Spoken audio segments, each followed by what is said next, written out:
Alright, welcome to Softflow TV again, everybody. It's your host with the most. I am about to give you another driving vlog. Alright, watch this. First of all, look out for the video that I'm about to do about Lisa Hannah turning 42 years old and fine as wine. Now, I know a lot of my Softflow TV subscribers, enough of them are Gazites, you know, so from Lisa Hannah did say anything about Vybz Kartel the other day. They didn't take too kindly to that, so they're offended. So anything Lisa Hannah does, she can't look pretty for them no more or nothing. But now I ask her if we put some of that to the side right now and make us just talk about how the woman look good for 42. Because some girl at 24 and don't look so decent. You see what I'm saying? But anyways, today's video right now, we about to talk about, it's busy as hell out here driving around in Texas.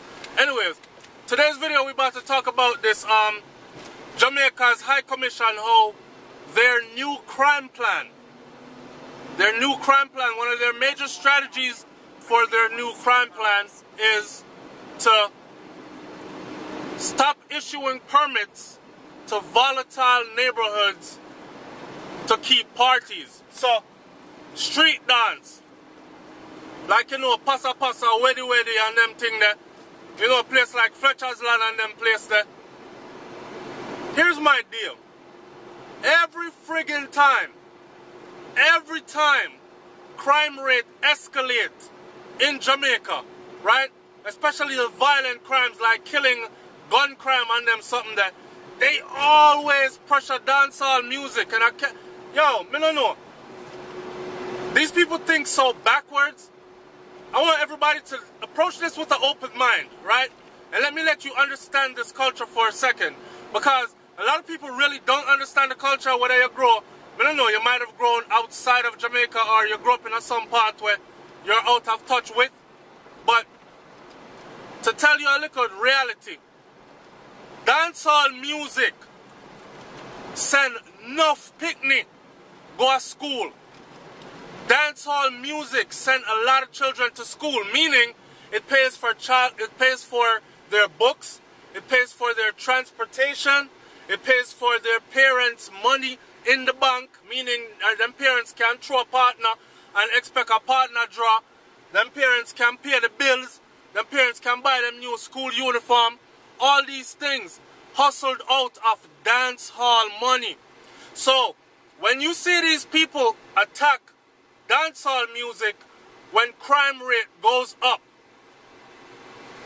it's a strategy to keep the poor people poorer. It's a friggin' strategy. Somebody said to me, Softflow, nobody now did a dance. Nobody now get shut up on no dance. I'm reading an article in, I think it was the Gleaner, and them draft it. This to show you how far-reaching, how far back they had to go to reach for something. Them gone way back when Mr. Bogle dead. Them gone way back when Ice dead. And gone way back when somebody else dead. Roach dead. And I said, they got killed either leaving a dance. Mind you, know, them not get killed at the dance, you know, they got killed leaving a dance. We were run away there, so far from which part the dance did keep. And if you check the background of all three people, it had nothing to do with the party they were attending. You understand? So it's crazy to me that this is all they had to go on as evidence. It's crazy to me that people still back this. Like, who the frig comes up with these ideas? Let me tell you what, if anything is going to happen, what's really going to happen. When you start to cut off the way for people to eat, when you start to cut off a way for people to pay their bills, when you start to cut off a way for people to support their children, send them children, go school, and all these things, when you start to make it harder for people to be able to do these things, then you better expect that you are contributing to what is about to come next. And what is about to come next is crime and violence. Crime and violence. I'm gonna be honest with you. I'm militant as shit in real life. For those people that know me in person, they know I'm militant as shit in real life. So my purpose for actually going to the military when I went was because a boss, me did have a boss gun in our streets. You understand? I was out here already toting a gun. I was out here already moving shit around. And I said to myself, you know what?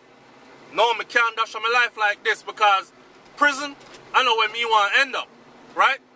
I would prefer to put on a uniform, get some benefits, and bust my gun at the same time, and know something now, go prison for it. And when I leave that position, I can further my education, pay for college, have for a house for my family for staying, and all these things. In this day and age, you got to be wise. So in other words, what I'm saying to you is this.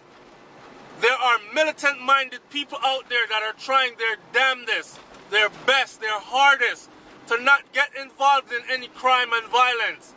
But when people are backed into a corner and they have no other means of survival, when you have stifled every single way for them, purposely stifled every single way for them to feed their family, expect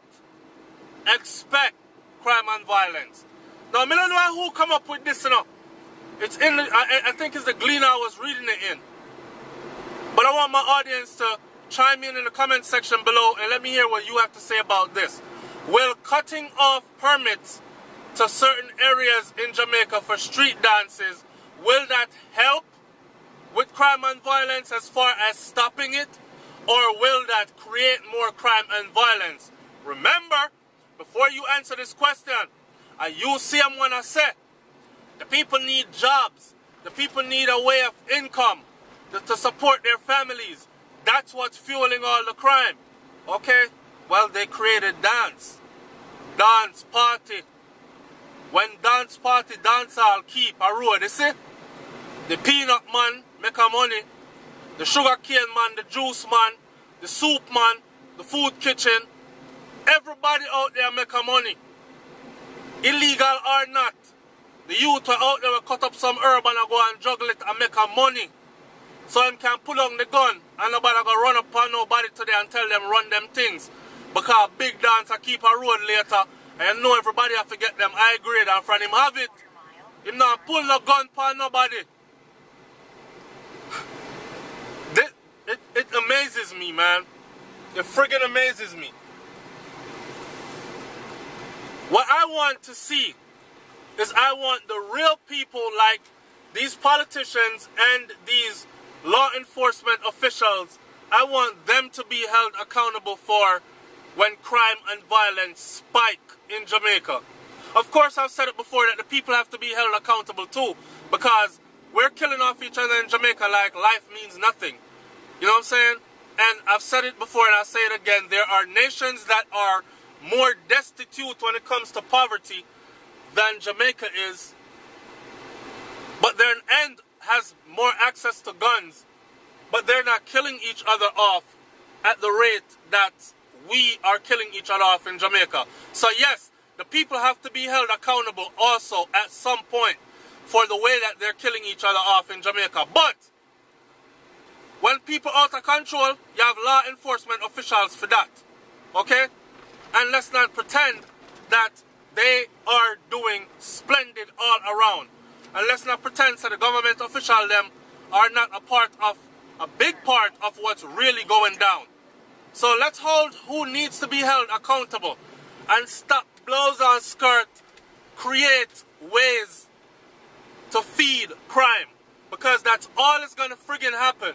If you cut off the way for the people them to eat, to feed their family, to enjoy themselves, let's not even talk about the psychological effects of poverty and just having a positive release.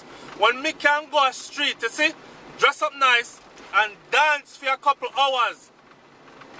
Dance for a couple hours. That's a couple hours I'm not robbing, killing, raping, doing nothing what I'm supposed to do. So you lock off the people's means to an income, and then you make them frustrated, and then you lock off their ways to friggin' vent their frustration. Oh boy.